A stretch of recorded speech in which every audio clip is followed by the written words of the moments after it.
Hello and welcome to another edition of Hughes of the World. My name is Graham Hughes. I am the first and so far only person to visit every country in the world without flying. Guinness World Records accredited. So I did that and that was great. And one of the countries that I went to on my travels around the world was Bosnia and Herzegovina. And there were a couple of ways of pronouncing that, but I'm going to say Bosnia and Herzegovina because that's how I say it. So if you don't say it the same way, that's fine. We can agree that I can say Paris, you can say Paris, I can say London, you can say Londoners. I don't care. It's just, the way we say things. But I say Bosnia and Herzegovina. Now, Bosnia and Herzegovina is a country in the former Yugoslavia. It's in the Balkans, which gave rise to the term Balkanization before Yugoslavia actually just balkanized the shit out of itself in the 1990s. But Bosnia is Bosnia and Herzegovina. I'll have to say the whole name of the place. It is a really, really cool country. And if you get the chance to visit, I really can't recommend it enough. It's a place that is close enough that you can drive to this place. If you live anywhere in Europe, you can drive to Bosnia. It's not a big deal. You can drive there and it's well worth the trip. Believe me. Let's just go through some fun facts. Fast facts, I guess, for Bosnia. First of all, Sarajevo, the current capital, the current capital of Bosnia and Herzegovina.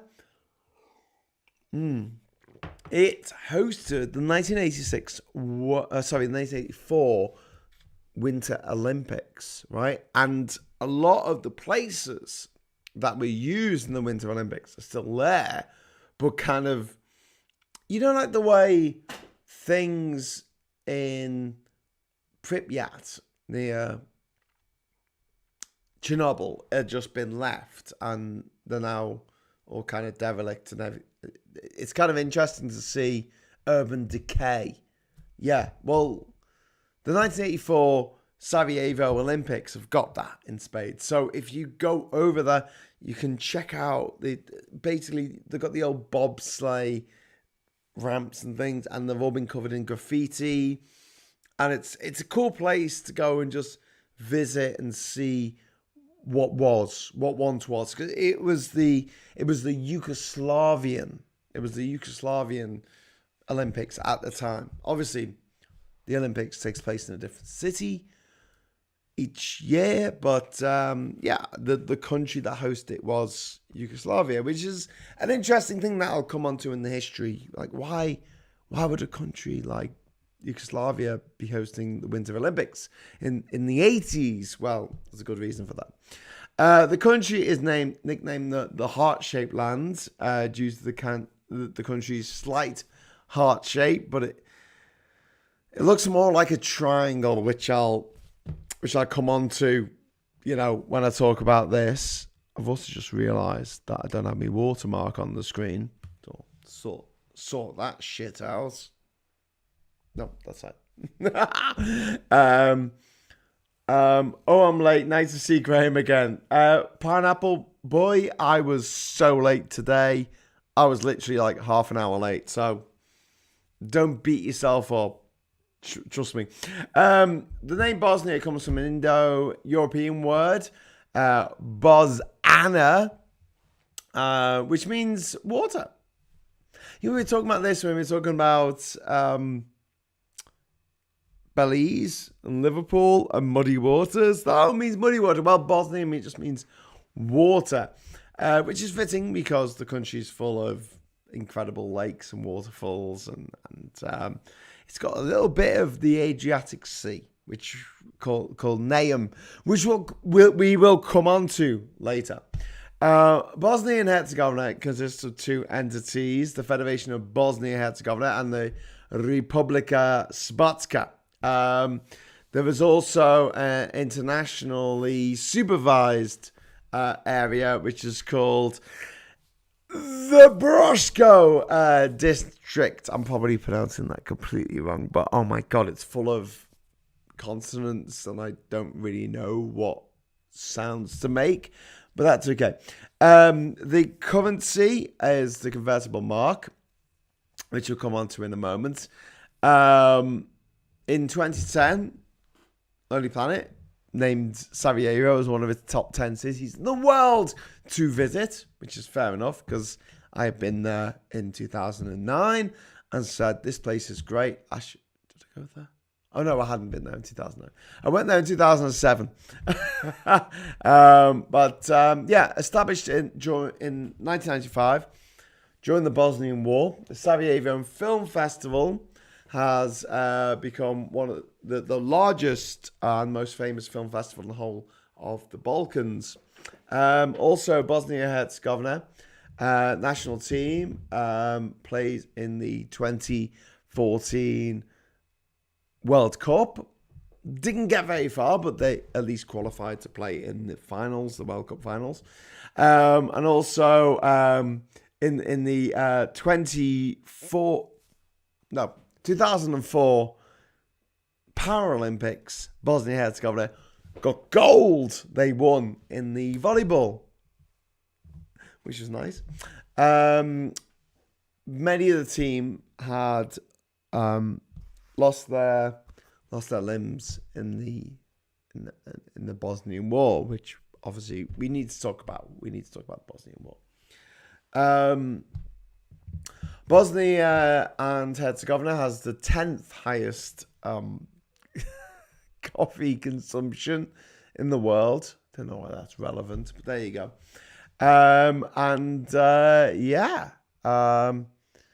That's basically the fun facts, I guess, about Bosnia and Herzegovina. So let's talk a little bit about the flag. Let's talk about the flag. It's the shittest flag in the world. Honestly, I hate it.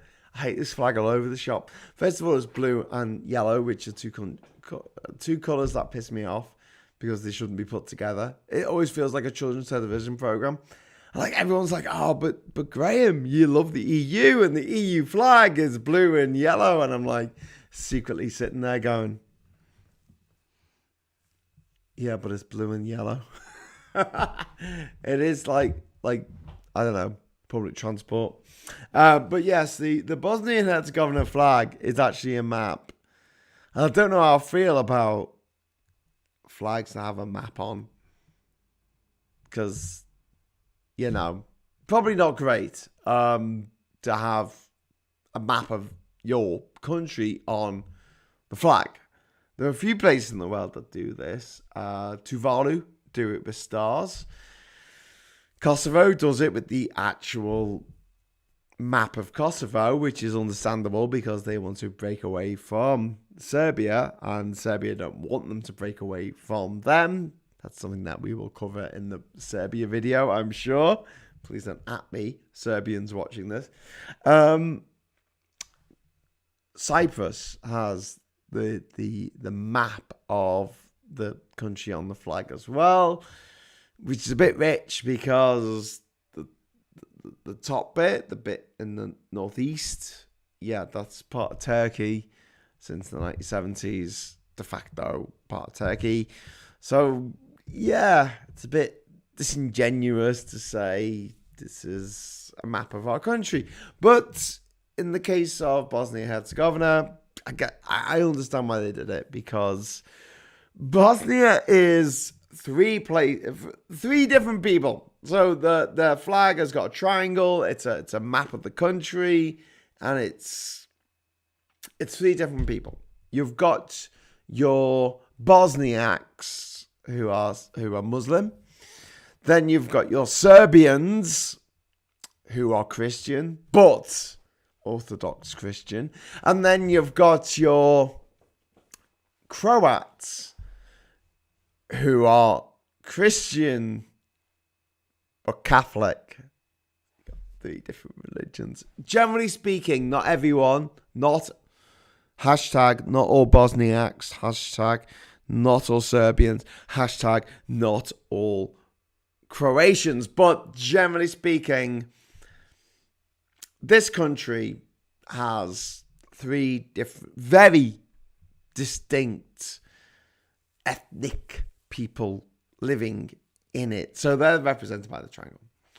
And then you've got the stars, which represent, fuck knows, something running to eternity, because they clip out the top star and the bottom star, which really shits me off. I just this is just a shit flag. I'm sorry to anyone watching this from Bosnia and Herzegovina who really loves this flag, but this looks like a flag that was designed by a committee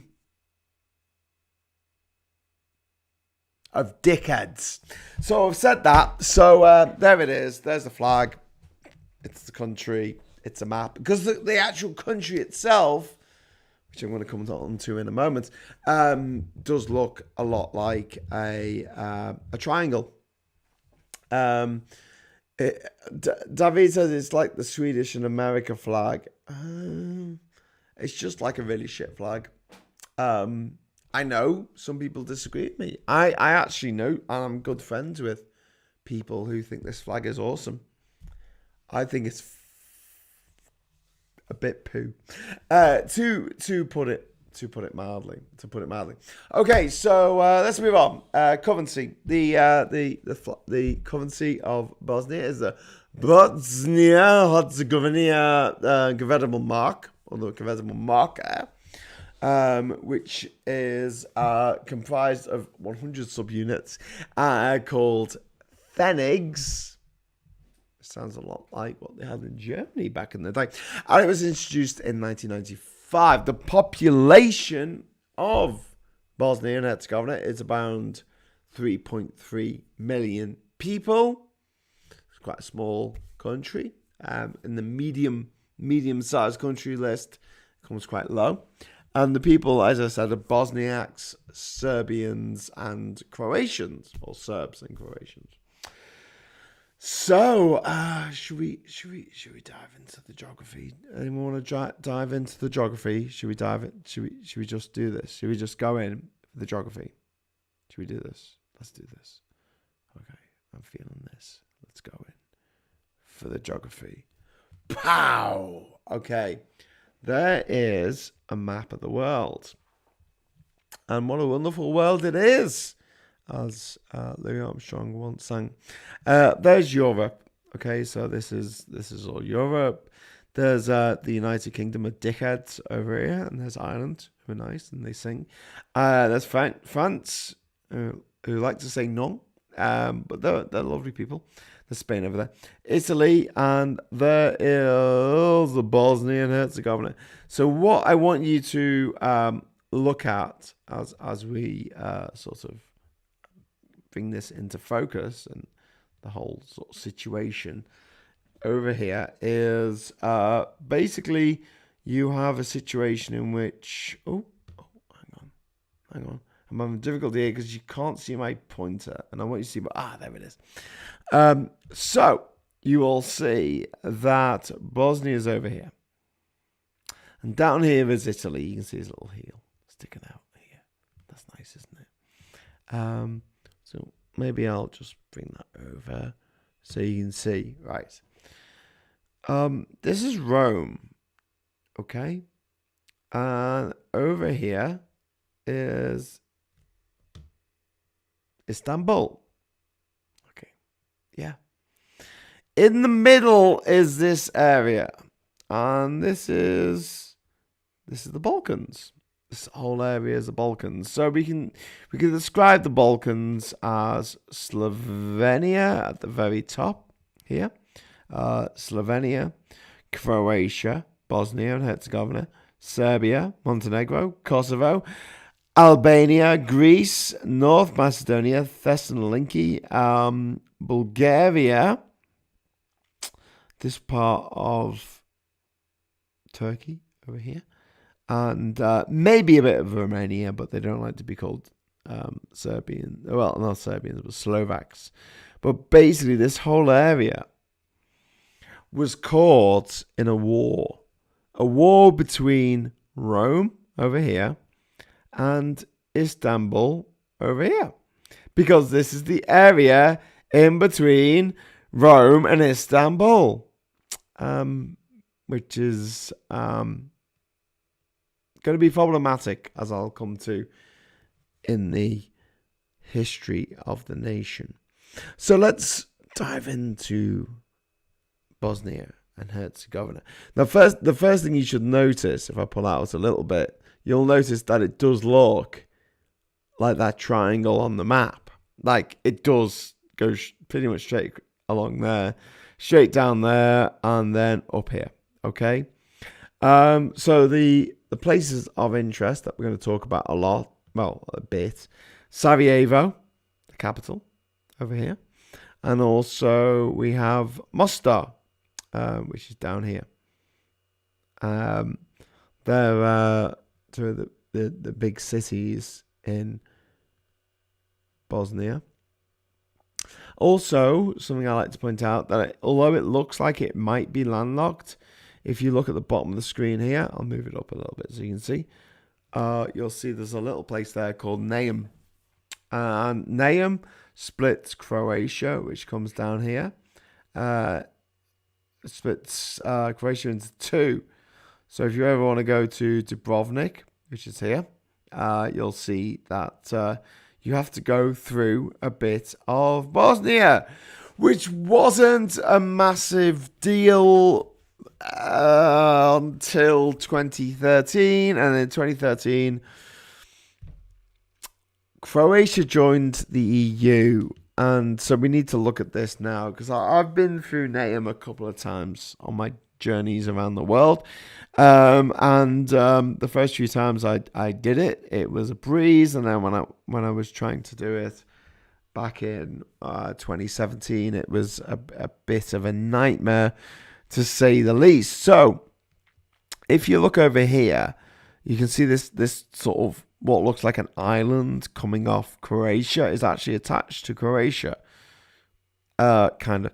And so what Croatia are doing, I was going to say are proposing, but are actually doing, is they're building a bridge across here.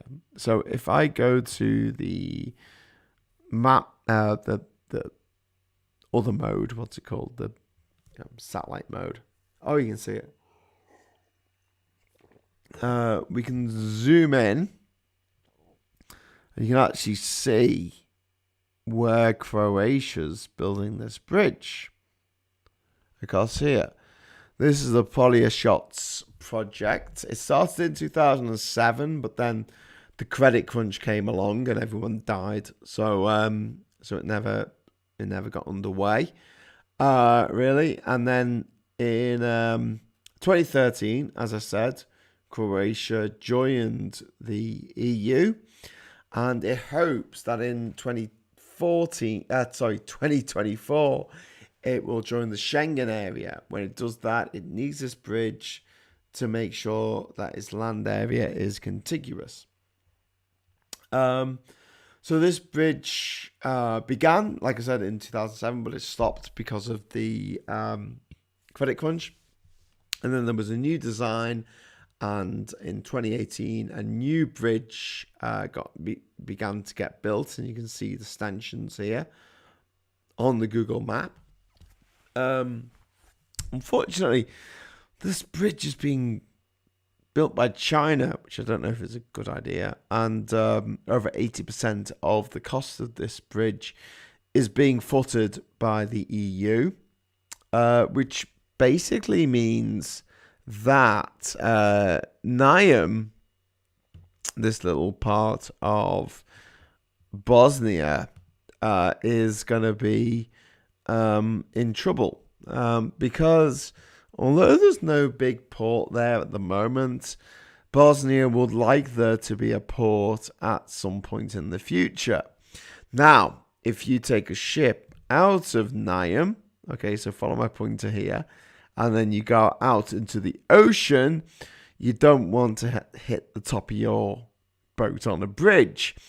This bridge that's getting built is 55 meters above sea level, which is okay, but not great. We could do with it being a little bit higher, because it could potentially block access from Bosnia to international shipping channels. At the moment, Bosnia is using a port in Croatia anyway. It's already there. And as we'll learn after we talk about the history a bit, Bosnia and Herzegovina, Serbia, Montenegro, North Macedonia, and even Kosovo are trying to become members of the EU. Slovenia and Croatia are already members of the EU.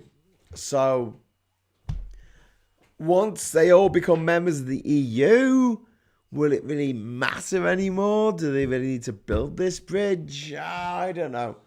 However, Bosnia and Herzegovina have got a lot of hurdles to jump before they become a member of the EU.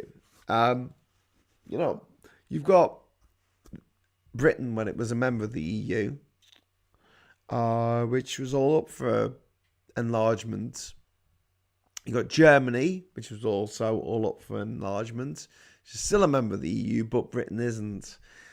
France has traditionally, historically, never been a big fan of EU expansion, which I feel is a bit short-sighted, because if we don't grab them, then Russia will. So if you want to increase your sphere of influence, then by all means allow these countries to join the EU. However, as Britain has left the EU, I have no say in this matter because I'm British. Shit. Okay, let's talk about the history. We've done the geography. Let's talk about the history a bit. When we talk about geography, by the way, the country of Bosnia and Herzegovina is actually two countries.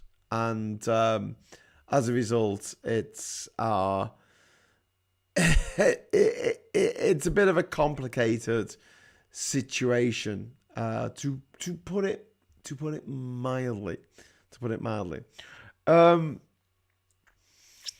One of the things that I'd like to point out, that if you go to Bosnia, it's great. It's a beautiful country. I mean, honestly, it is a fabulous, beautiful country. However, there are a shitload of landmines there. Not as many as have been left in Albania, but still there's hundreds of thousands of landmines there from the war in the 90s. And also ordnance, which is unexploded bombs and missiles and things like that. There's a continuing program to get rid of these, but it's gonna take a long time. It's gonna take a long time, guys. It's gonna take a long time, which is really sad. Yuli Kaluga says one of the main benefits of the EU is that countries, small and regions no longer need to bicker.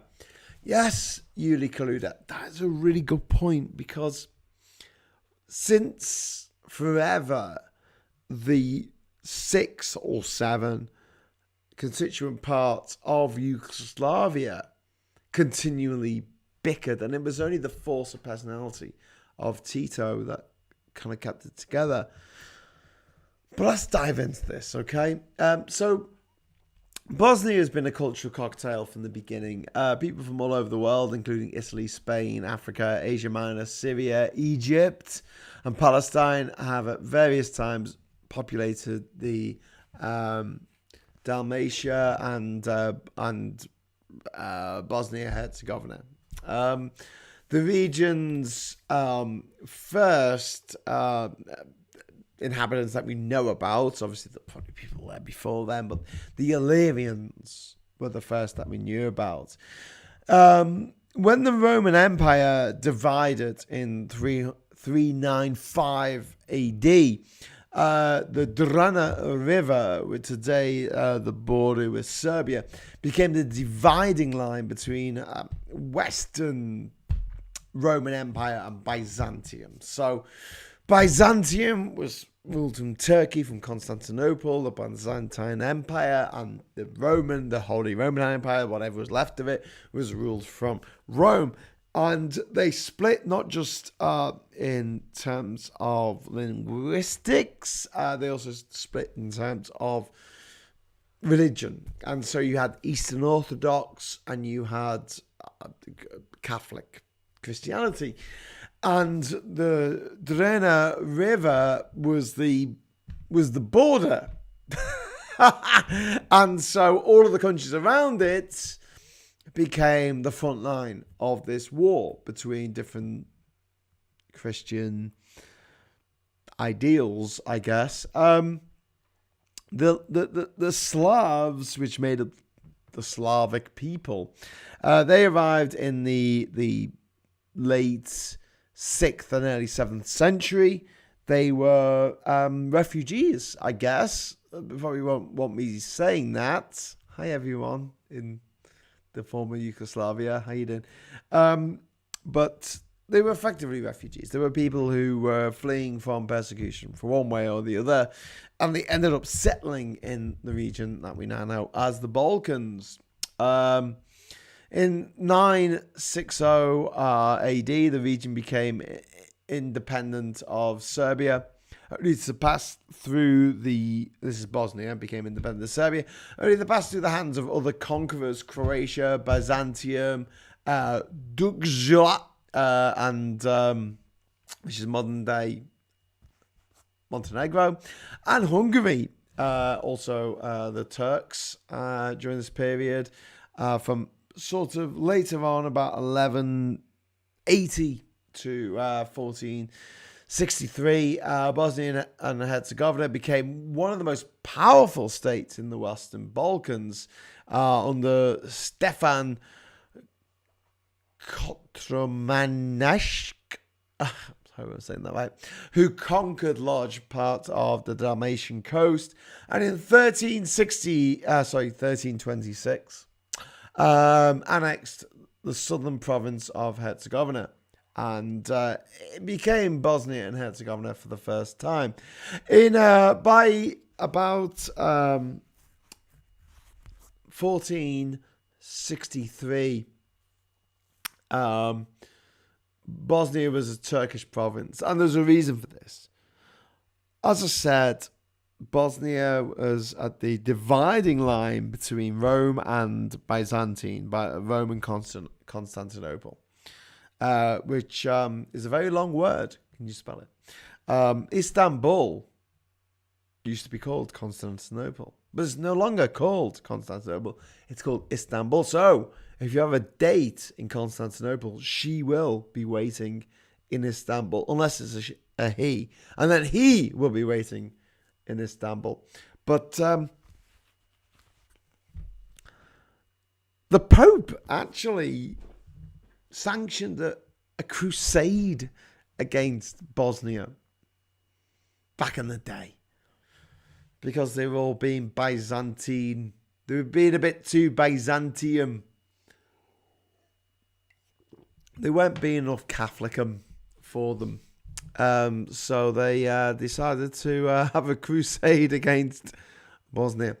That actually happened. And so you can see why in the following centuries Islam became a attractive alternative. So for centuries you had this fight between Rome and Constantinople, with Bosnia Herzegovina. In fact, all of the Serbian, the Slovak region, in this caught up in this maelstrom, caught up in this zone. And you had these Catholics saying, "Oh, you should speak this language and do it this way," and then you had this people from Byzantine saying, "No, Greece," saying, "No, you should use the Cyrillic alphabet and you should do things this way." And then Muslims came and they said, "Hey, why don't you become a Muslim?" Because they'd sort of taken over Bosnia and Herzegovina, they could say, "Oh, do you know what? If you become a Muslim, then you can have loads of boss shit. Like basically all the good stuff. Like you can vote, I guess, something like that. You can ride a horse. I'll tell you what, if you become Muslim, we'll let you ride horses. How about that then? And everyone went, oh, right, yeah, well, you know, Christianity's not worked out so well for us because we can't pick the right flavour of it. So why don't we become Muslim? And that'll be all right. And because there's only one flavour of Muslim, there isn't. There's lots. But let's pretend there is. Before the whole fallout between Sunnis and Shias and Sufis and Kurds, let's just pretend there's one thing, and we can all agree that we worship the same God, and we can ride horses. We can ride horses. The horse riding thing is a big thing, but also you can engage in being an entrepreneur, or having your own business. I mean, they didn't force people to convert. They didn't say you had to convert or would kill you. But they made it quite difficult if you didn't. So the whole of Bosnia and Herzegovina thought about it. And a lot of people became Muslim. And by 1463, Bosnia was a Turkish province, effectively, with Sarajevo as its capital. Bosnia and Herzegovina was assimilated into the Ottoman Empire during the 400 years of Turkish rule. In those initial 150 years, then conversion was voluntary. Generally speaking, I know, hashtag not all converts. And it wasn't until 1876 that Russia inflicted a crushing defeat on Turkey and in a war in Bulgaria. And at the subsequent Congress of Berlin, it was determined that I'm joking, Austro-Hungary would occupy Bosnia for some reason. So there was a war, and there was Russia, and they beat Turkey in Bulgaria, a different country. And so they said, listen, while you're there, while we're all sitting together, arranging things that other countries need to do, Bosnia is now going to become part of the Austro-Hungarian Empire, which didn't turn out so well. Joni Kay says, nobody's business but the Turks, indeed. Unicluda, a very small region here, had a maximum mix of races, religions, Muslims, Catholics, Greek, Orthodox, and Jews. Perhaps a few more. There were. That summed it up until World War II, which I'll come to in a moment. Unicluda, I suppose Bosnia and Herzegovina was the most Western outpost of the Ottomans in the Muslim region. There's an analogy to the Reconquista in Spain. Yeah. There's a strong link between the Habsburg Spain and the Catholic Europe versus the Muslim Caliphate, and the Ottomans slightly different from the Caliphate. Yes, but before that, there was a fight between Western Europe, which was dominated by Catholicism, versus Eastern Orthodox, which took root obviously in Greece, but also up in what's now Russia and other countries that follow that sort of Eastern Orthodox tradition. So before then, there was a schism in the Christian church, which then the Muslims, look, at the time, Jesus Christ, the Muslims, the Arabs, I should say, actually, because that's where it all started, they were well into just taking over places. The empire, from the death of Muhammad to just about 50 years afterwards, stretched from what's now Morocco all the way to Bangladesh. I think even maybe further. I mean, it was just an insane amount of conquest in a very short period of time. Also, I think Genghis Khan of Genghis Khan fame, converted to Islam. And so all of the places that he conquered or burnt down to the ground, they became Muslim. So yeah, you can see why the people of Bosnia just said, okay, anything for a quiet life, like most people would. Anyway, Bosnia, the thing is, once this Congress of Berlin took place and Austria-Hungary took control of Bosnia, what's now Bosnia and Herzegovina, they ignored the growing calls for independence, autonomy. You're gonna have to forgive me for a moment because I have literally got the hiccups, which is the worst thing you can have on a live broadcast. It's the goddamn hiccups.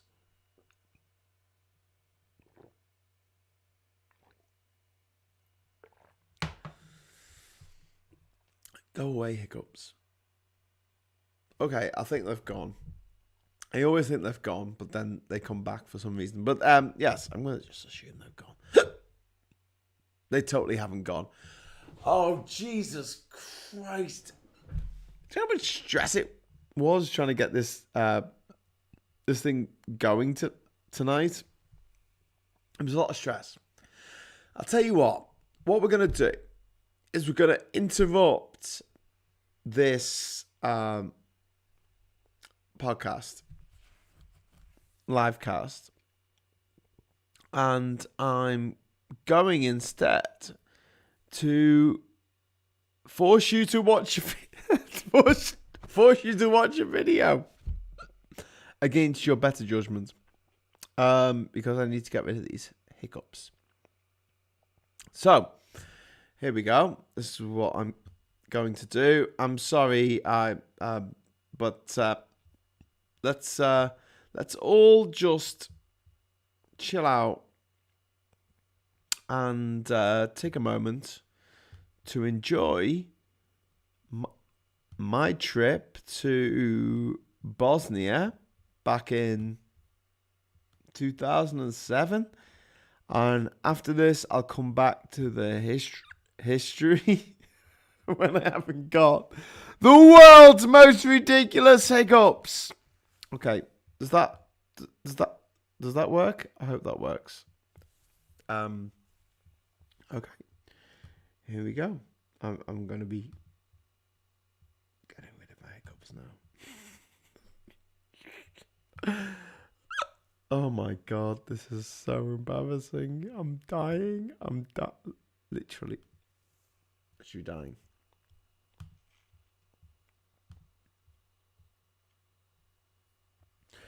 Okay, so I can't quite remember what was going on in this video, so I apologize profusely if it doesn't make any sense whatsoever. Disparate bunch of but we can work on it together. Let me see. So you don't want to watch me watching the Beastie Boys, I'm sure.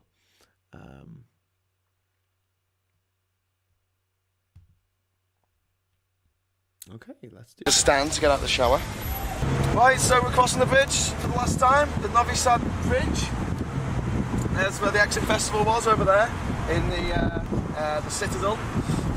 So that's it now, we're leaving. Goodbye, Exit. Here we go. One last time. Yes!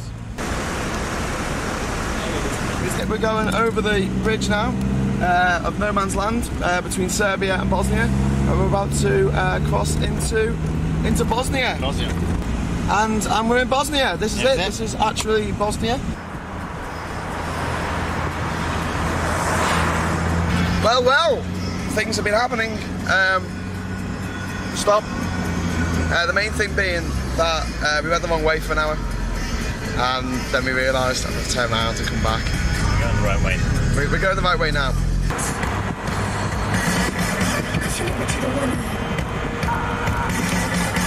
This is some lovely fucking scenery. Seriously, man, Bosnia.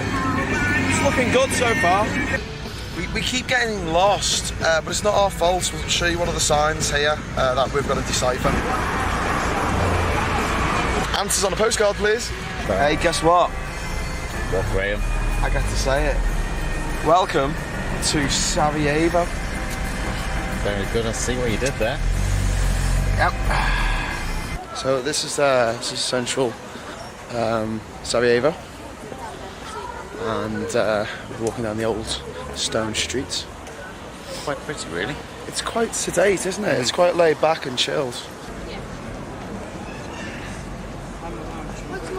This is cevapi, and it's the national dish of Bosnia. That looks great. Anyway, that's good, this. I need some sauce, though. Yeah, some sauce. Fantastic. Fantastic. You would like some sauce? Do you have any sauce? Do you have any sauce to go on this? If you open up, it's inside. Ah, right, okay, it's inside. Clever that. Clever, okay. No, That'll do me. it's okay. No, it's good. It's good. Sounds like funny little sausages. Yes. This If mighty anyone was tasty. asking about what the food is in Bosnia, this is... What's going on now? We're in a bar at the moment, called the Havana Bar in Sarajevo. I'm just having some Sarajevo lager, which is called Savioska, which is quite nice and refreshing, actually. We're making our way to Mostar in a bit. Looking great, aren't you? Yeah, looking great. Very freckly, but great nonetheless. What do you think, Stan? I think it was fantastic. I think it was in a non-gay friendly way. Stop touching my cock. Stop it, stop it. Go on then.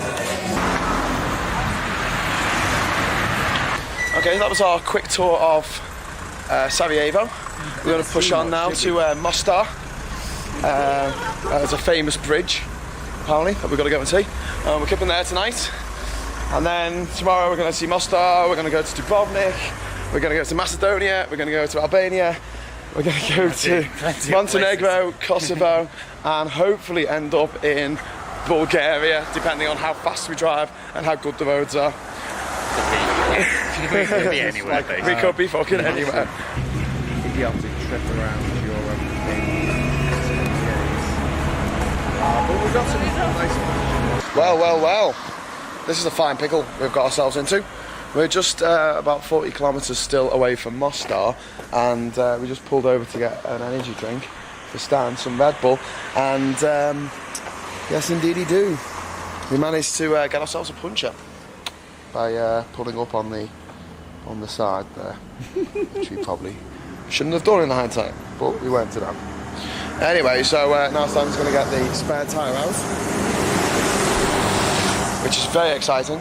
And we're going to change the tyre.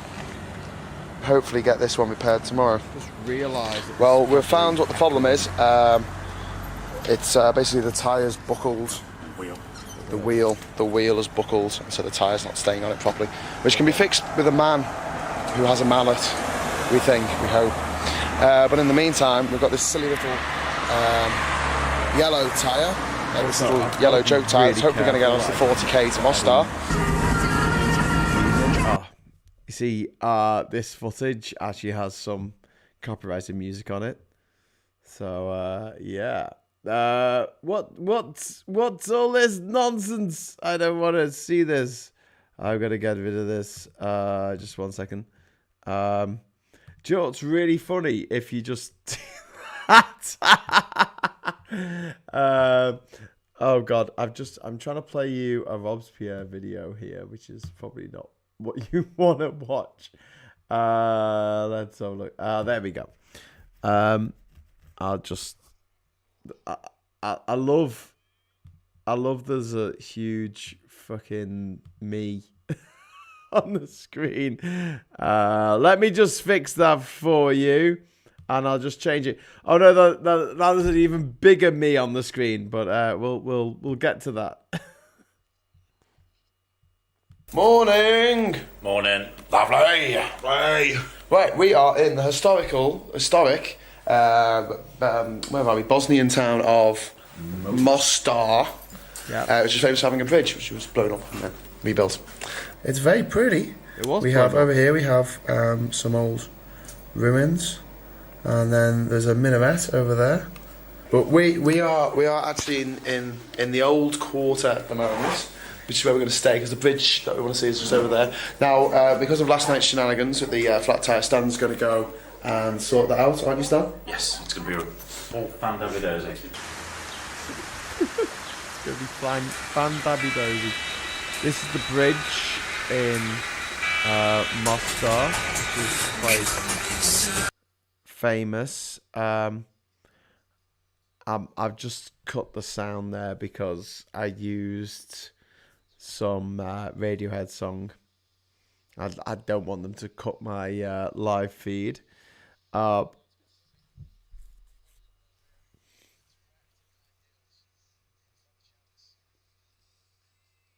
the bridge was reconstructed after the war. But this was a very, very historic bridge.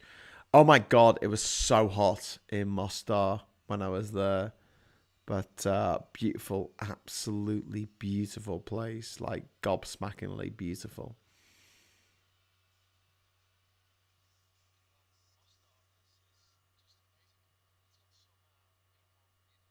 Yeah, the old town here is absolutely phenomenal. I can see where it's UNESCO World Heritage Site. It is a UNESCO World Heritage. Pyramids. This cat is actually sunbathing. Well, I found Stan. Hello, this is me sweating. He's sweating nearly as much as I am. Mm-hmm, nearly, but not quite. No, because I'm a sweaty fucker. He is. Anyway, what's happening now? Oh, we've got to go back and get the car because it's broken, and it's costing lots and lots of money to repair. It is, I'm afraid. It's awesome. For a total of 90 KMs even. What is it? Convertible marks. Convertible marks. Strange name for a currency, but marks. hey ho. Yeah. But I managed to get him down 10%. Did you? You haggled? I haggled. Should have gone for 20. I did. He thought I was going for 50 as well at one point, but I wasn't quite that cheeky. But no, 10%.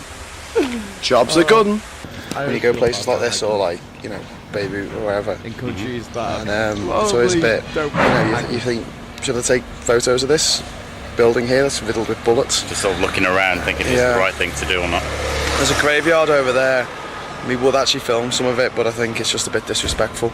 But like every single grave in there, it's a Muslim graveyard, and every single grave is from 1993.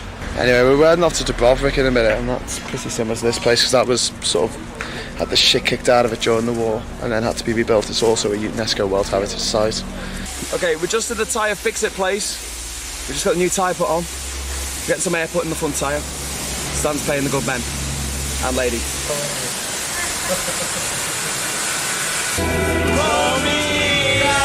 Okay, right. That's us singing.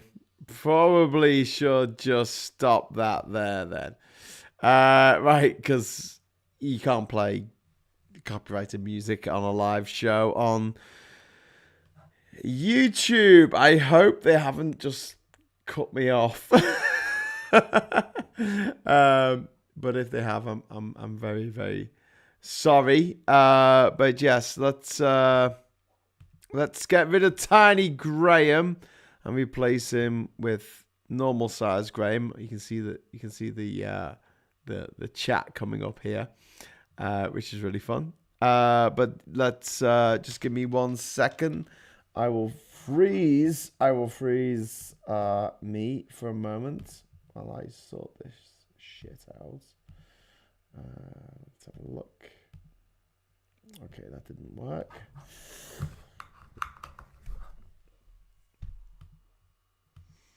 Okay. Let's do this. Yes. Brilliant. Okay, so hello, I'm big, I'm whole again, thank you. So I got rid of my hiccups. Thanks for sticking with me. Pineapple Boy, context. Do post-prod, Brexit. Duke Vengeance is here. I'm knackered, been out all day. I'm bored to death and just got in. Let's watch a traveller bloke on the internet instead of going to bed. Thank you, Duke. I am knackered. I have been boiled alive today. Yes, I wasn't quite ready to do this, even though I was supposed to do it last night. But we're getting there. Hottest place I've ever been, Dalmatian coast, 45 degrees Celsius. Also in a 1986 Ford Cortina, no aircon, not even a proper window in the back. Driving in swimming trunks with towels down the back. Unikaluda, that sounds like an awesome holiday.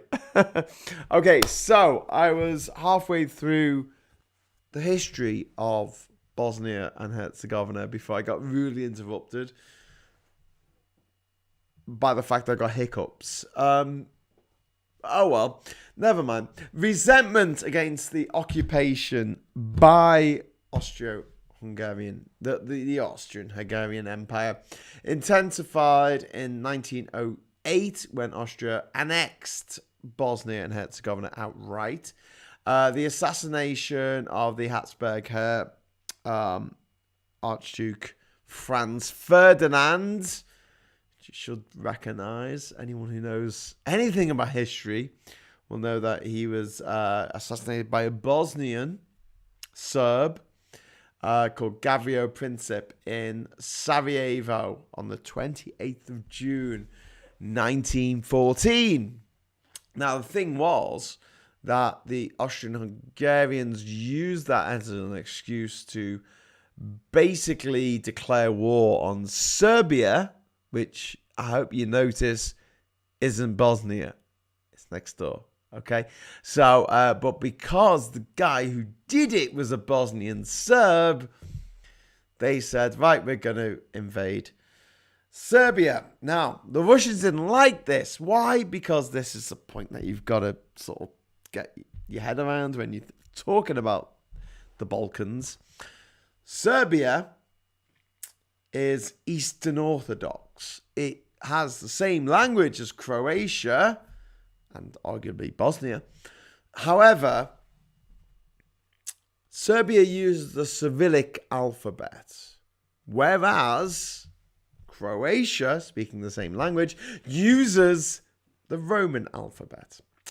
Also, the people of Serbia who regard themselves as Serbian are Eastern Orthodox, whereas people who regard themselves as Croatian are Catholic, Christian Catholic. People who regard themselves as Bosniaks are Muslim. So you've got flavor of Christianity, flavor of Islam, all kind of bunched together in an area that isn't very well geographically defined. You would have villages and towns and cities all amongst themselves, which were either majority Muslim or majority Eastern Orthodox or majority Catholic. Didn't really make any sense, rhyme or reason. There were just these three different points of the Bosnian triangle: Serbia, Croatia, Bosnia, stuck in the middle with you, as Steelers Wheel once sang. So anyway, basically the fact that the Austrian-Hungarians used the assassination of Archduke Franz Ferdinand as an excuse to declare war on Serbia made Russia declare war on Austria-Hungary because they had claims over Serbia as well. And because Austria-Hungary was also in an alliance with Germany and Italy at the time, and Russia was in an alliance with France and the UK at the time, all the countries declared war on each other and World War I began. World War I being a massive fight between most of Queen Victoria's grandchildren.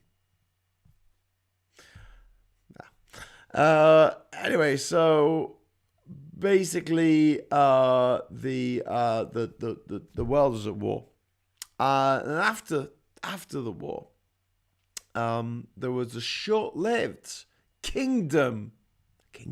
proper kingdom of Yugoslavia.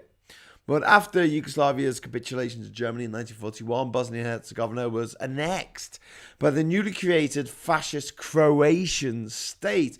The Croatian fascists who ruled for the Nazis mimicked their masters and persecuted the murdering Croatia's and Bosnia's Jewish population. 80% of the Jewish population of both Bosnia and Croatia were either killed or left the country in that time. And also they joined in persecuting the Serbians, the Serbs. So they were Nazis helping take out Jews and Serbs.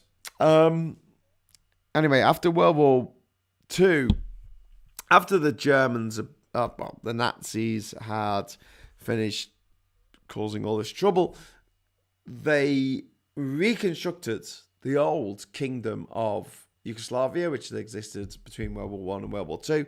And they instead said, it's not a kingdom, it's a republic. It's a communist republic under Tito.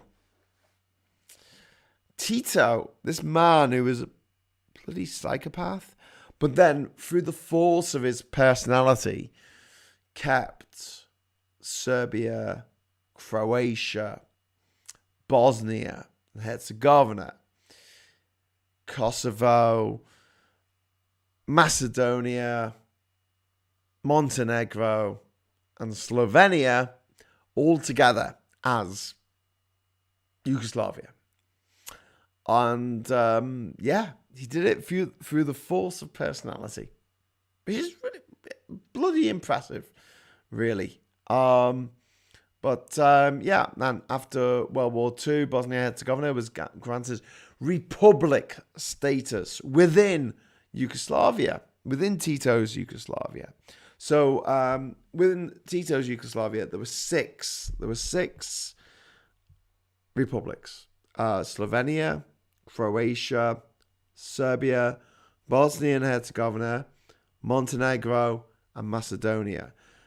There were two semi-autonomous regions within the Republic of Serbia, and one of them was Kosovo. I'm going to come on to that a bit more when we talk about Serbia in an upcoming episode. I guess we'll get to Croatia first. I guess we're going to get to Kosovo first, but let's talk about that for a moment. Tito is Spanish for uncle. It is indeed. The Magic Kingdom, yes. Yuli Kaluda says 1878. Great granddad was an Austrian conscript, went down to Bosnia and Herzegovina to occupy the country. I have a postcard with his dedication for the 50th anniversary, 1928 photo of the 100 plus veterans. Wow, that's pretty cool. Nijma says, hey Graham, how you doing? Also, Yuka says we had the best meat ever driving down to Dubrovnik. In one restaurant, they literally left 2 handfuls of coins as a tip. Later, we worked out that it was about £1. Yuka saying, you had some luxury with your convertible. Yes, we did the trip. Actually, what you just saw, the footage was from a trip that me and my friend Stan took to the Exit Festival in 2007, I think. Is it 2007? I think it was. In which the Beastie Boys played. We got to watch the Beastie Boys, which was awesome. We drove down to Novi Sad in Serbia, and after visiting Novi Sad, we headed into Bosnia and Herzegovina, and then down into Croatia, and then we drove through Montenegro, which at the time had just become an independent nation, independent of Serbia. And then we went through Serbia into Kosovo, down into North Macedonia, but Macedonia at the time, and then into Bulgaria, Romania, and we went to Brancaster to visit Dracula's castle in Bran. And then we drove home really quick. But yes, it was an epic journey. And we did it in a Mazda MX-5, which we affectionately called Tracy Lords, because it was 15 years old. It shouldn't have been legal. Joining us at £5 super chat. Thank you, Charlie. Oh my God. Seriously, I didn't want to do my chat tonight because I'm knackered and I'm fried and I hadn't done a talk for a week and none of my studio was set up and I just so wasn't ready. But Charlie Nelson's come along with a £5 super chat and you made it all worthwhile. Thank you, Charlie. You freaking rock, my friend. Charlie Nelson says, have you read Sleepwalkers by Professor Christopher Clark? I feel really bad now because I haven't read it. Yes. Oh, I just say that I haven't read it out loud. Thank you for the super chat, but I have not read. It's about how World War II began. Great book. No, I haven't read it. P.S. Are you drunk? No, maybe a little. I don't know. I've been out in the sun all day chopping down trees. I've literally been up a tree with a chainsaw, chopping the tree down, which is probably bad for the environment because we should respect trees and love trees. But hawthorn trees are trees that have really horrible spikes on them. And I used to like all trees, but now I've met a tree I didn't like, and it's a hawthorn tree.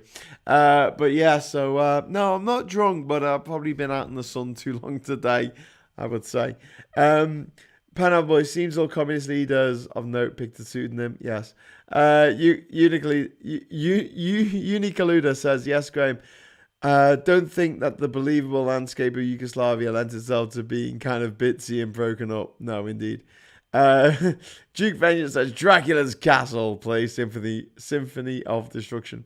Unicaluda, first time I drove down to Dubrovnik, I was stunned by the fact that everything behind the coast was massive mountains. Yes, the actual geography of the whole of the Balkans. I don't want to play favourites here, but seriously, it's incredible. It's an absolutely incredible part of Europe, and I would really, really recommend people to go and visit all of the countries. Going down the Croatian coast, driving through Serbia, driving through Bosnia and Herzegovina, chilling out in Ljubljana, the capital of Slovenia. Just really good shit. Really, really good stuff. So where was I in the history? I was trying to tell the story of this place. Basically, under Tito, he pushed for brotherhood and unity. Which worked because his false personality, as I've already mentioned, really did push for that to be a thing. But he fell out with the USSR in 1954, and after that, Yugoslavia became one of the non-aligned countries, which was the original Third World, because the First World was USA and its allies, the Second World was the USSR and its allies, and the Third World were the non-aligned states. So technically speaking, Ireland at the time, the Republic of Ireland, was a non-aligned state. It was a third world country. That's what it originally meant, but then it became to mean something else as time went on.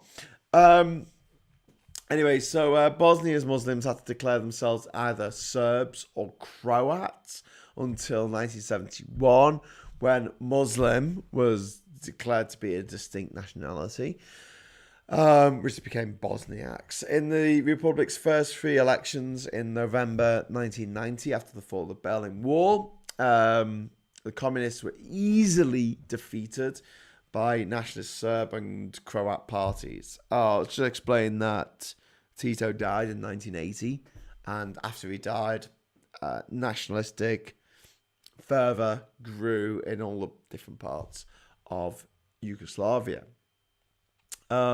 And Bosnia, I mean, is arguably the centerpiece, the heart of what was Yugoslavia, and it was never as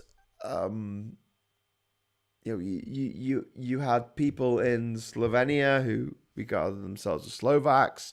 You had people in or Slovens even. Slovens. Jeremy Goff, £5 for soldiering on. Thank you, Jeremy. Thank you. Really appreciate it. Soldering on, soldering. I'm still here. Sorry, where was I?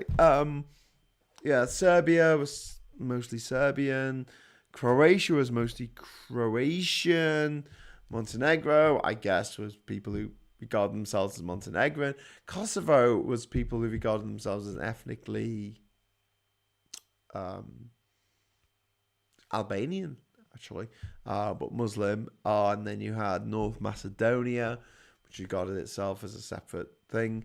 So, but out of all of them, Bosnia was the country that had people who regarded themselves as Serbian, people who regarded themselves as Muslim, and people who regarded themselves as Croatian, all living together. And that led to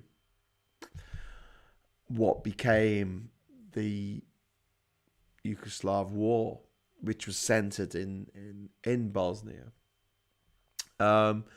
The communists, like I say, they were defeated by the ethnically or the nationalistically Serbian and Croatian parties, and basically they joined forces against. The Croats and the Muslims joined forces against the Serb nationalists. Independence from Yugoslavia was declared on the 15th of October 1991. And the Serb parliamentarians withdrew because they felt like the Croats and the Muslims were picking on them, I guess. And they set up their own government at Pale, which is 20 kilometers out of Sarajevo. Bosnia and Herzegovina was recognized internationally and admitted to the UN, but talks between the parties broke down and war commenced in 1992. Bosnian Serbs began seizing territory, aided by the inheritance of most of the Yugoslav National Army's weapons, and Sarajevo very rapidly became under siege. Thanks to Pineapple Boy, saying, praise the gods, tomorrow is not Monday yet. Yes, I was thinking of this today. Could this Saturday feel more like a Sunday? I don't think so. War commenced in April 1992. Bosnian Serbs began seizing territory, they were aided by the Serb irregulars, who are people who are from Bosnia, but they identified themselves as Serbian. And then Bosnian Serbian forces began a campaign of brutal ethnic cleansing, expelling Muslims from northern and eastern Bosnia and Herzegovina to create a 300-kilometer long corridor joining Serb ethnic areas in the west with Serbia. So, effectively, in World War II, the real bad guys were the Croatians. I mean, it was Croatia. It was a Croatian leader who led the countries in the war period, and he was a brutal bastard. I mean, he was a scumbag. He was a full-on psychopathic Nazi, I just love killing type person. And now it's sort of shifted towards the Serbians that were more causing trouble. But as we will talk about in the episode that I'm going to do in the future on Croatia, it was actually in the beginning, it was Croatians causing problems in other places around Yugoslavia that arguably started this whole thing. But when it came down to the big the big genocides, and you've got to call them genocides because they were. It was Bosnian Serbs and backed by the Serbian army that were instrumental in carrying out these atrocities. The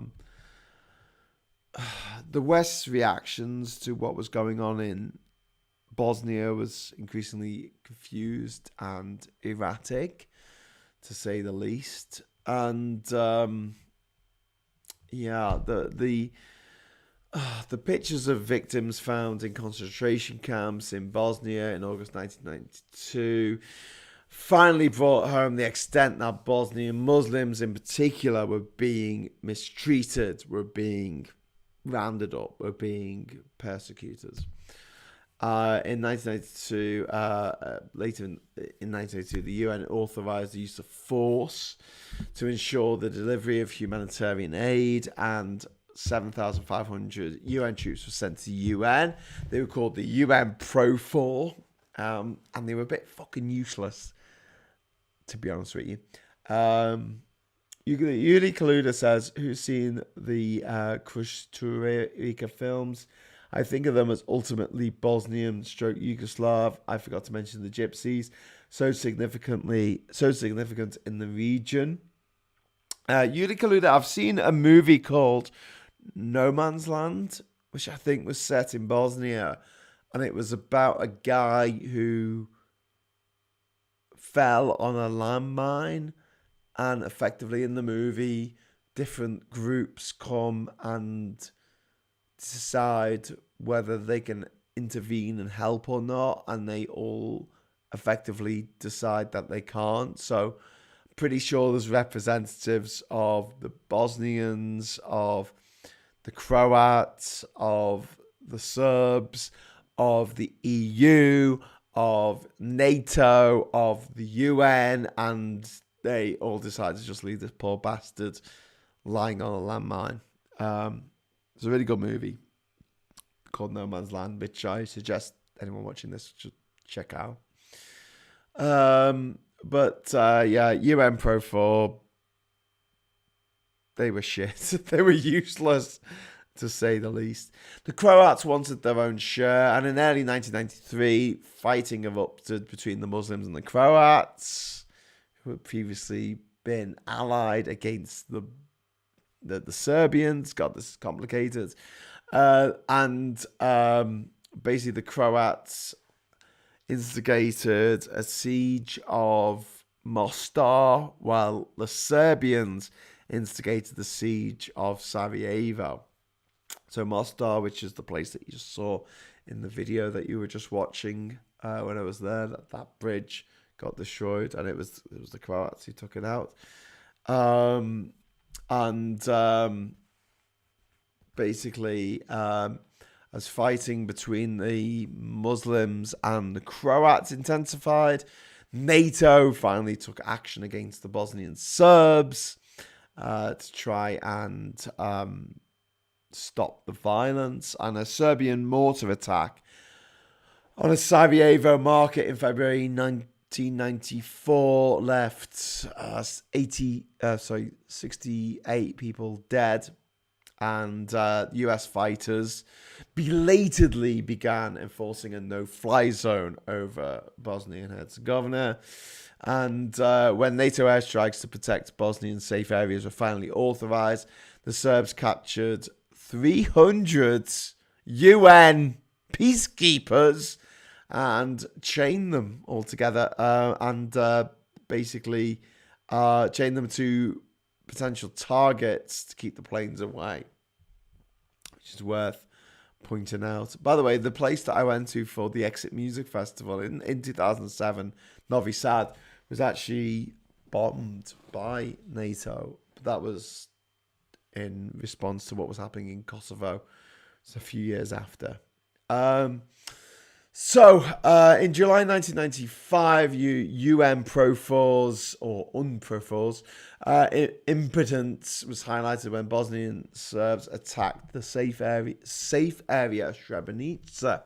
So what the Serbians had done is they put out videos saying, hey, go to Srebrenica, Muslim people. You'll be safe there. That's the place to go to. It was a big fucking lie. And 7,500 Muslim men were slaughtered. Maybe 8,000. And this horrendous massacre was only publicly acknowledged by the Bosnian Serbs in 2004. Srebrenica cast a huge shadow over Yugoslavia, the former Yugoslavia, for years afterwards. And as I said in the video, the graveyard that I went to in Mostar was so freaking disturbing that there were so many graves and they all had the same date of death. I imagine going somewhere there's 1,000 graves and every single grave has a date of birth in the 70s, 80s, and then a date of death, and it's all the same day. Rows and rows and rows of people. And this happened. This happened on our doorstep. This happened in Europe, in my lifetime. And I find this difficult. I find this really difficult to process. I find it really difficult to talk about because it's really upsetting. It's really just awful that people went through this. I'll talk about how it all ended up in a moment, but I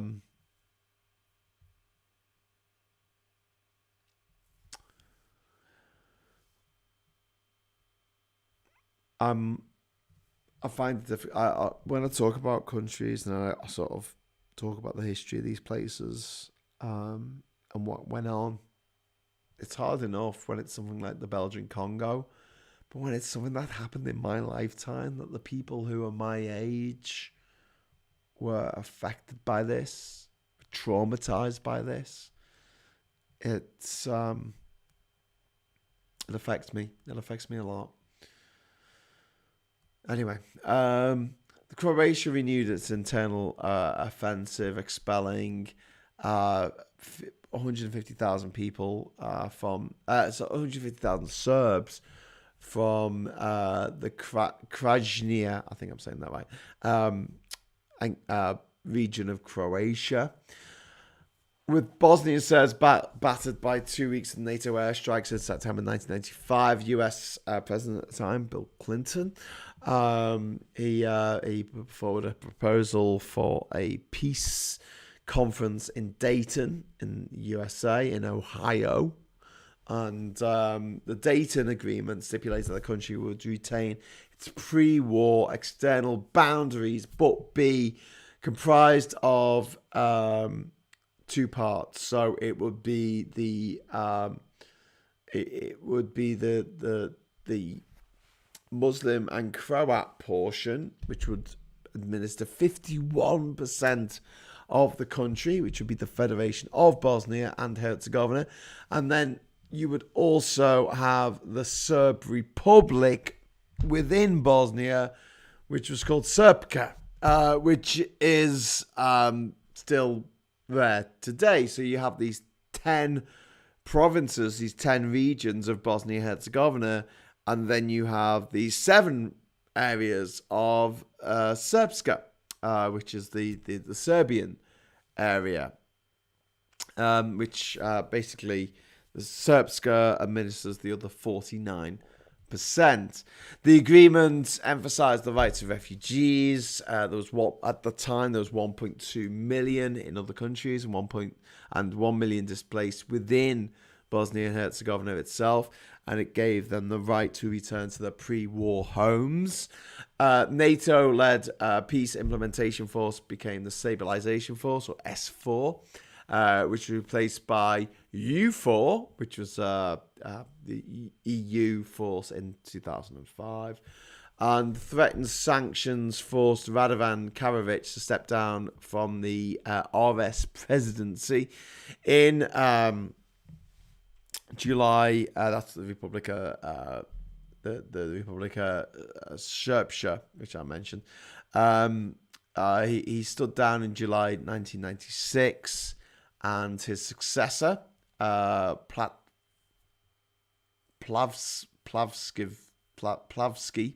I'm saying that wrong.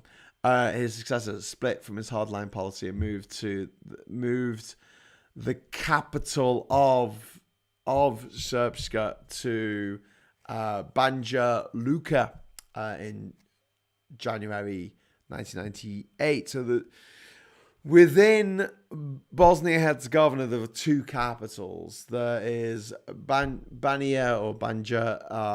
Luka, and then you've got Sarajevo, and they're two different capitals. And the way that the country works is that each of these little administrations sort of look after themselves.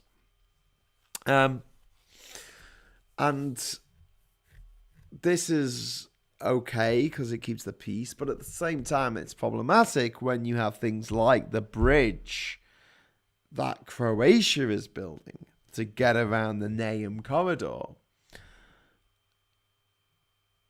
That's okay. That's good for Croatia, and so the Bosnian Croats are like, yeah, sure, we'll do this. The Bosnian Serbs don't give a toss, and it's only the Bosnian Muslims who are saying, hey, hang on, Bosniaks who are going, hang on, well, this is going to be shit for our country. And the Bosnian Croats are like, give a shit. I affiliate with Croatia, and the Bosnian Serbs are like, give a shit, I affiliate with Serbia. It's really difficult. It's a really messed up situation.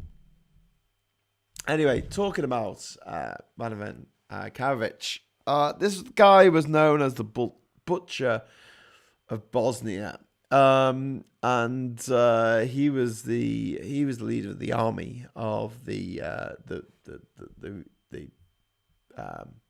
Srpska Republic, and he was found guilty of genocide in Srebrenica, war crimes against humanity, and he was found guilty of 10 of the 11 charges put against him in The Hague, and sentenced to 40 years imprisonment.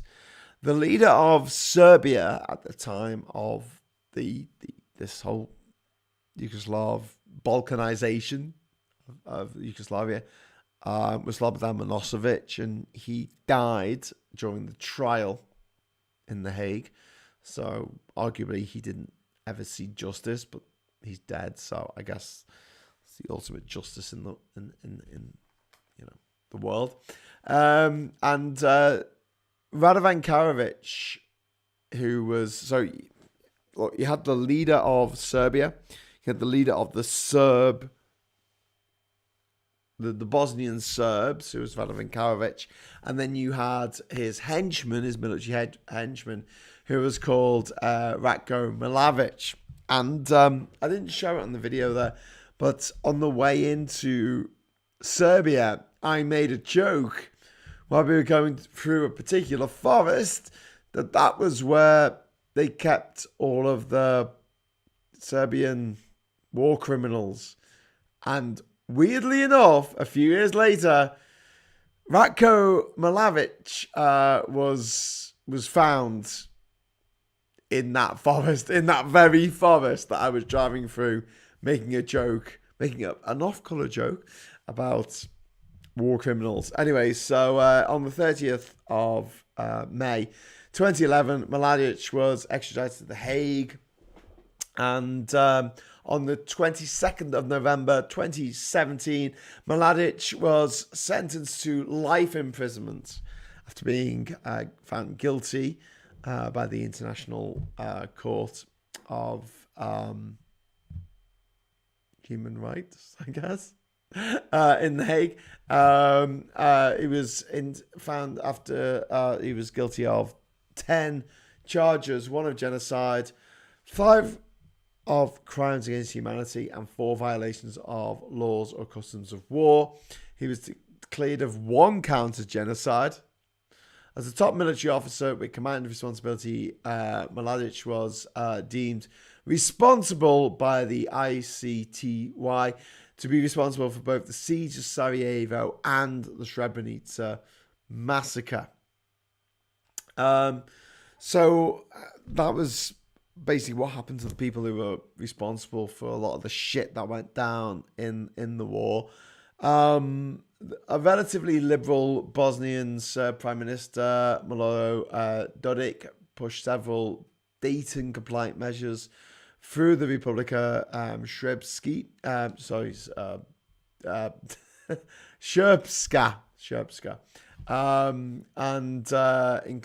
including common passports, car license plate, a new currency called the convertible mark, which we've spoken about already.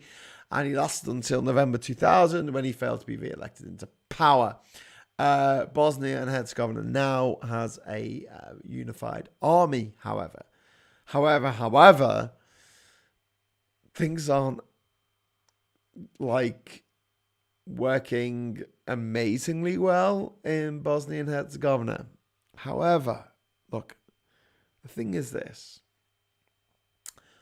For years, the people of Bosnia and Herzegovina and the people of Serbia and Croatia and Slovenia and Montenegro and Macedonia and Kosovo and the countries that used to make up Yugoslavia were at each other's throats. There's a really great essay about this that I'd love you to read called I think it's called The Tyranny of Small Differences. It's written by Christopher Hitchens, who's one of my all-time favourite orators and writers, although I didn't necessarily agree with him about everything he said. But it's called The Tyranny. I think it's called The Tyranny of Small Differences. It's well worth diving into because it talks about Northern Ireland and it also talks about the Bosnian Serb-Croatian conflict. But what's happened in recent years is that Slovenia joined the EU, followed in 2013 by Croatia. And all of the former Yugoslavian states are now pushing to join the EU. They all want to join the EU. They've all applied to join the EU. And that's what is incredible and great and awesome and beautiful about the European Union. For all its faults, and I'm not saying it's perfect, because I know it's not,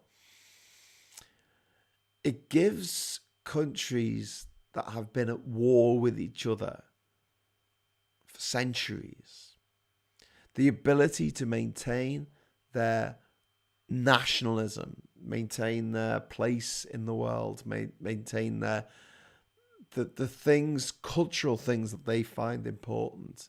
It's allowed them to maintain those things while still reaping the benefits of being something like a United States of America, in which you can be born in any state in America and go and live and work and dream and retire and start a family, build a house, build a business, get married in any of the 50 states of America.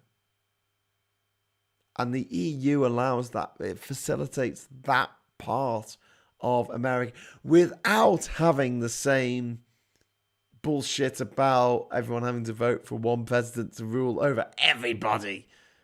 It allows nations to breathe.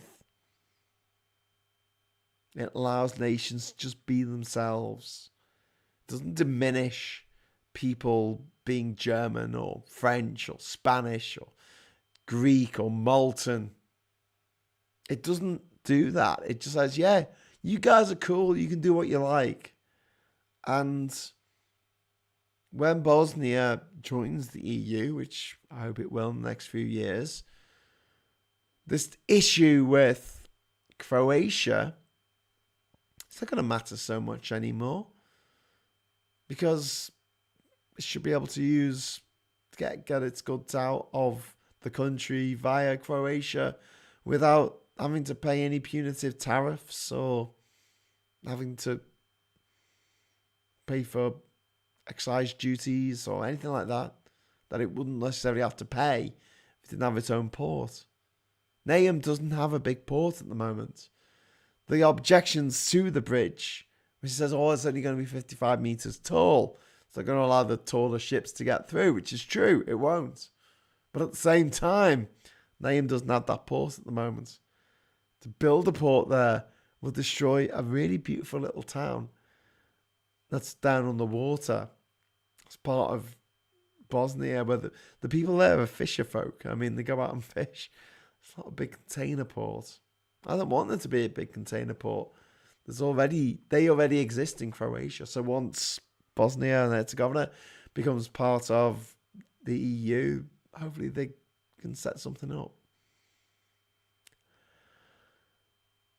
The EU offers countries a way out of this perpetual bullshit with nationalism.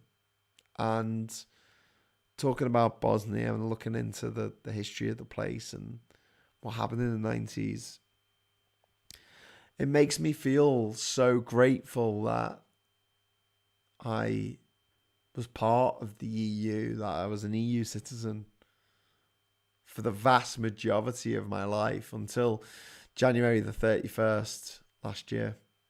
I was an EU citizen.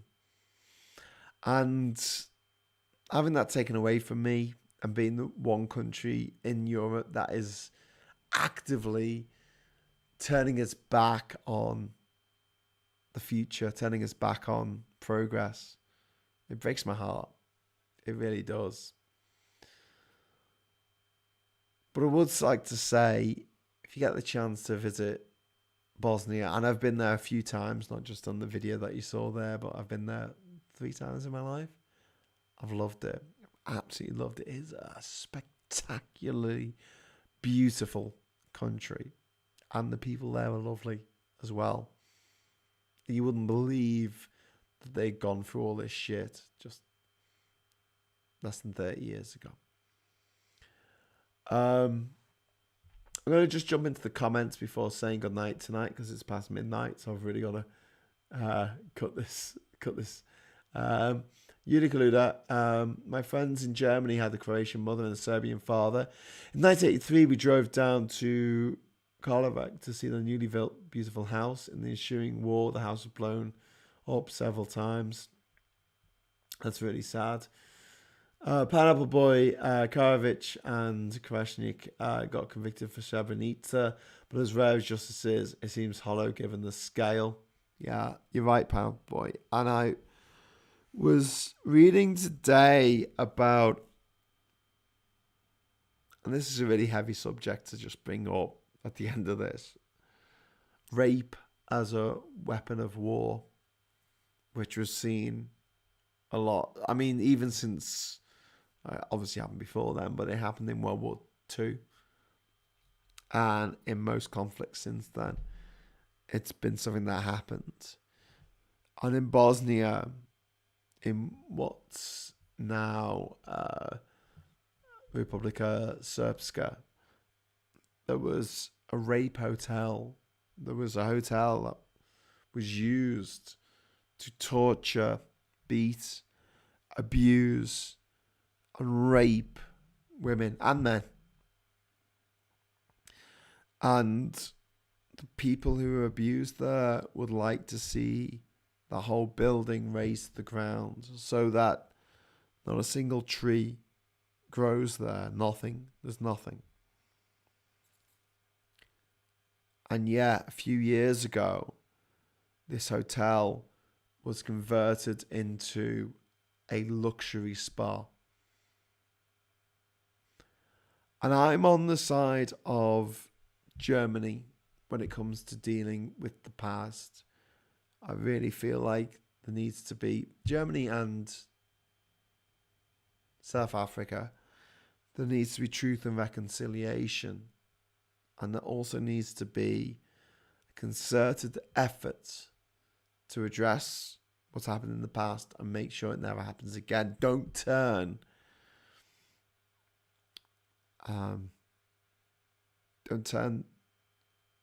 terrorists, genocidal maniacs, war criminals, don't turn them into martyrs. Don't have a tomb, don't have a grave for people to go and visit of Hitler or Himmler or Hess or Goebbels or anyone. Just don't have it. And the fact that this place that was used as a rape hotel is now effectively become it has become a spa, is so horrible for the people who lived through that, a lot of whom are the same age as me. They were grown up. Children were abused in that place. Children were raped in that place. And at the time, I would have been 13, 14 years old. So my generation and the people who lived to tell the tale are still around today. And although I think the guy who basically orchestrated it did actually face justice, the fact that the hotel hasn't just been razed to the ground leaves a real bad taste in my mouth. In the same way that when I was doing the podcast about Austria a couple of months ago, I should have pointed out the fact that Hitler's summer retreat, the Eagle's Nest, is in Austria. And it's still a tourist attraction. I think it should be destroyed. I think it should be blown up. Don't make a martyr of these people who did these awful, awful things. But you're always going to have that problem that in Bosnia and Herzegovina, it is made up of two distinct states, which are not Bosnia and Herzegovina. That's not where the boundary is drawn.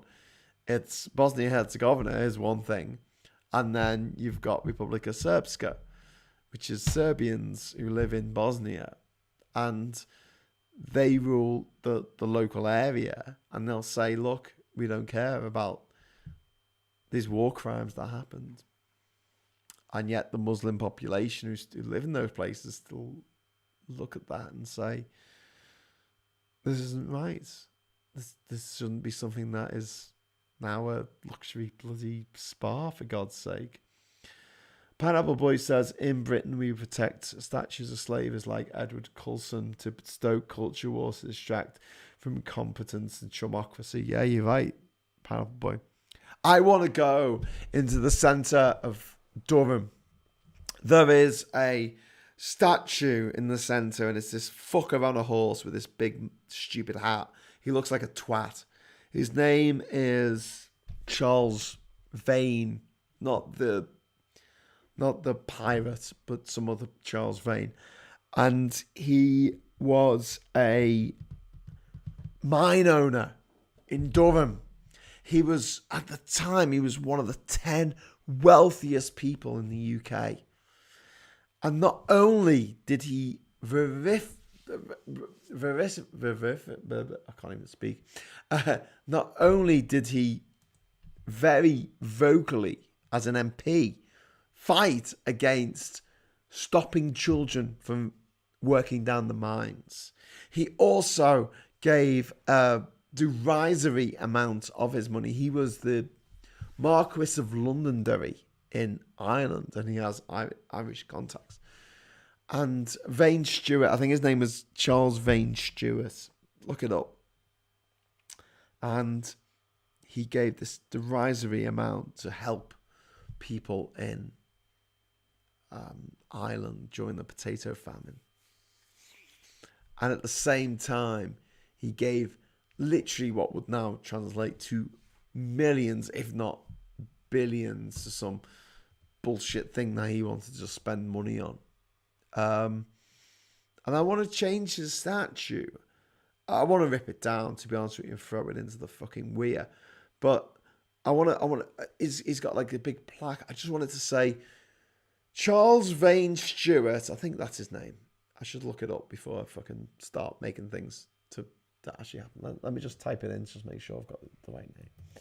Charles Vane. Yeah, Charles Vane Stewart, 3rd Marquess of Londonderry. I want to change what it says about him. We'll say Charles William Vane, born Charles William Stewart. Okay, yeah. So Charles William Vane Stewart, enslaver of Durham's children. That's what I wanted to say. Because that's what he was. Yuli Kaluda says the eagle's nest was in Bavaria. Oh shit, okay. I think the Berghof was completely destroyed and the old place became the General Walker Hotel. Allied officers holidayed there. I thought that it was in Austria, but I think it should be destroyed. Panel boy, David, you're a very kind-hearted man. You should move to Europe. I want to try and help get Britain out of this shit that it's in before I move to Europe. Okay, so now I feel really bad because I haven't actually updated my Patreon screen. But yeah, we talked a bit about Bosnia. I was half an hour late getting started. That's okay. I went half an hour over my allotted time. It's now 12 minutes past midnight. So thanks for joining me. I'll be talking more about the Balkans in future episodes. Obviously, I'm going to do an episode about Croatia. I'm going to do an episode about Serbia and Montenegro and Macedonia and Slovenia and Croatia, which will get its own episode. So I'll be talking about the region more in the future. Thank you so much for joining me. Thank you so much for the super chats. Thanks to Ernie Burns out there. He just says he just got here. Thanks to David for watching. Unikaluda, Jeremy Goff. Thanks to Pineapple Boy and Context and Duke Vengeance. And I'm going to leave you a list of my wonderful and amazing patrons. I will be back tomorrow at 10 o'clock for the next edition of Hughes of... this is Hughes of the World. The next edition of Hughes at 10. Sorry. Charlie, I'm not drunk. I'm just really tired. But before I go, I'm just going to set up the Discord chat.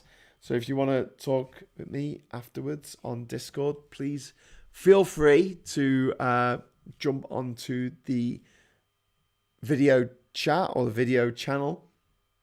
I'm just going to give you a link to that, if you don't mind. Putting up with me basically faffing around. This link will self-destruct after 6 hours, so please don't use it after 6 hours because you'll get very confused. I'll get very confused. Everyone will get very, very confused. But yeah, I'm just putting it on the YouTube, okay? So there it is, Discord link, which will get you over to the general chat. And from there, you can just scroll down and look for the video channels, and it's in general. So yes, Unikaluda, I really appreciate your knowledge. It's great to get all this info from all sides, a much more complete picture. Thanks, Unikaluda. But I feel like you guys helped me out a lot tonight. I'm obviously a bit wrecked after this week. But David says, I'm very emotional tonight. You're my European hero. Don't let that stupid Boris change mine the way you are. Thank you. I love you too. Eddie Byrne says good night. When's your next YouTube live chat? That'll be tomorrow. So I'll be on at 10 o'clock tomorrow night. Good night, everybody, says Context. Jeremy Goth, thanks again, everyone. Light in Peace, says Ernie Burns. Duke Vengeance says, yeah, I'm thinking of going to bed. I'm practically dead. Duke, I know how you feel. But if you fancy joining us on Discord after this, please do. So until next time, I'll say thanks for watching and fair winds, traveller.